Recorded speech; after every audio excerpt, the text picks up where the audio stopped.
The workplace has changed in dramatic ways. We're collaborating more and more today than we ever have before. I don't know that people have ever really solved the problem of collaborative seating. We often are trying to repurpose furniture that was designed for an entirely different reason. In a team setting, they miss the mark. So here's the opportunity. Design collaborative seating for collaborative spaces. The great result, 2 chairs, eye to eye, and Kobe.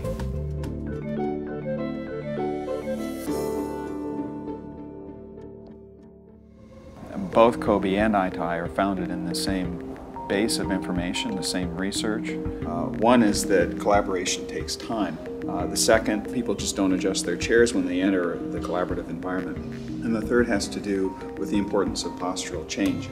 The idea of the fingers was developed before we started either project, but we recognized it as a distinct advantage in terms of how it might provide for a high level of movement for the user.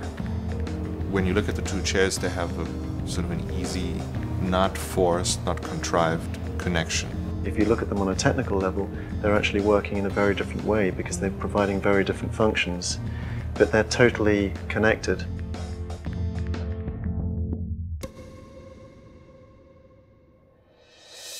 I think intuitively humans have the ability to work out if something's sensible or not. So what we always try and do is break it down, break it down, break it down, break it down until we've got absolutely the bare essentials and nothing more. So I think what we were trying to do in our heads, and I think when we look at the final object you have that, is produce something that had a very recognizable line, but something where, in terms of the silhouette, it's terribly simple. So if you're looking at this chair from a distance, we have this very strong yoke, which is essentially kind of like a wishbone or a tuning fork. So all the forces are directed back to the central mechanism. And then this very simple, clean and gentle silhouette. And I think the gentle is quite important because we wanted to produce something that felt friendly at first glance. Just in terms of the chair, just watching somebody sit in it, you can see that it's deforming, changing shape, and accommodating really any posture that he wants to take on.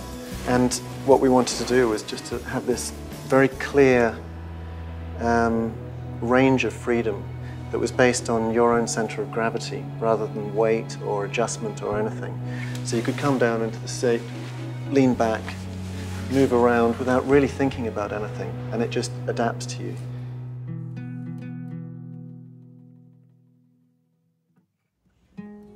When we first set out to design Eye to Eye, we started by saying what it shouldn't be.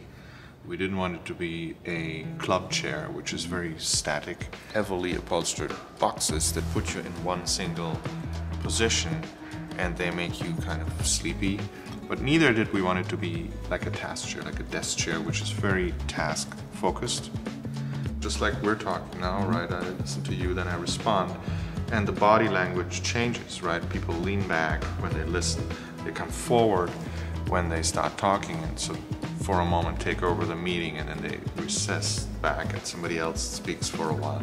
The body moves accordingly, so the chair can't allow too much recline because you can't come back, right? But you also want to address a person here and then you talk over there, and you don't want to be this rubbernecking creature with, you know, with neck pain. Right? The chair allows you to do it effortlessly, right? We've broken down the shell that encloses the whole chair into what we call fingers. It looks like a big hand. Sometimes I thought it sort of also made me think of King Kong, the movie where the woman sits in the hand of the big ape and the fingers, are like this. So yeah, the dual swivel was really from the gut, I think. And I think it was just inspired by the idea that we could have a really generous envelope. Wouldn't it be nice to just rotate within this?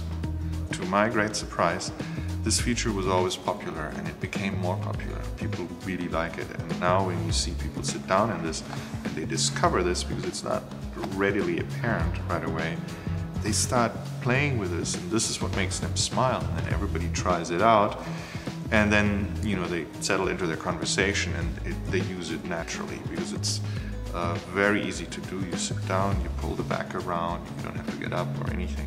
You don't even have to be told It just about works. it. It just does work. We've allowed ourselves to break the rules, both technically, mechanically, and aesthetically, to create something that's really different.